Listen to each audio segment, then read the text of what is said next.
तो परमात्मा ने कहा था कि चौथा युग जब कलयुग आवेगा तब हम अपना एक दास भेजेंगे। अब वहां काल के सामने परमात्मा ने कहा कि हम अपना दास भेजेंगे। और कबीर वाणी चैप्टर में परमात्मा ने धर्मदास जी से, जब धर्मदास जी घने चिंतित हो गए थे कि हे परमात्मा, आपने सतनाम और सारनाम गुप्त रख दिया और इसके बिना मोक्ष नहीं हो सकता। आपने मुझ किंकर के ऊपर दया करी दास पे और 42 वंश भी पीढ़ी बख्श दी, मेरी वंश चलेगा।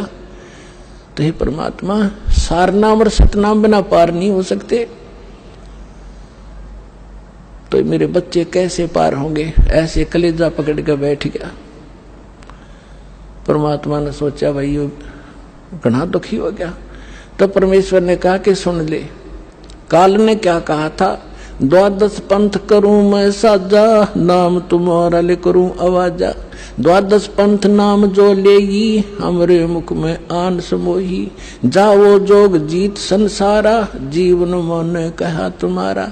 जीव तुम्हारा कहा न माने, हमारी ओढ़ हो बाद बखाने।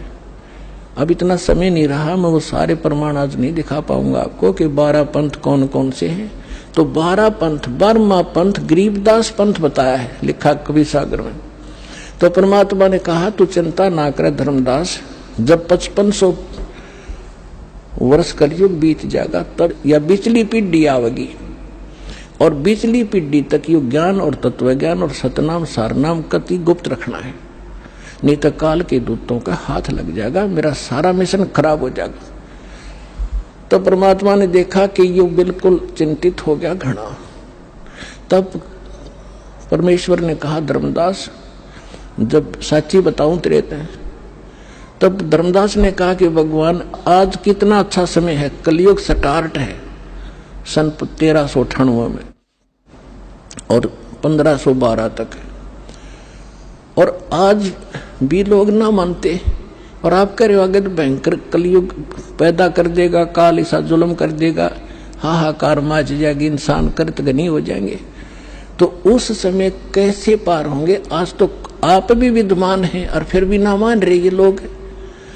तो परमात्मा ने कहा जब 5500 वर्ष कलयुग बीतेगा और 12वां वंश चल चुका होगा इस काल का, यानी गरीबदास पंथ तक, तो उस 12वें पंथ में मैं आऊंगा स्वयं, और फिर सभी पंथों को खत्म करके एक पंथ बनाऊंगा और सारी सृष्टि मेरा ही नाम लेगी। तेरे 42 वंश क्या सारी सृष्टि ने पार करूंगा धर्मदास, इन 42 की चिंता छोड़ तू। तब उसका दिल डटा था, और काल के सामने परमात्मा ने थोड़ा सा भेद रखा कि मैं अपना अंश भेजूंगा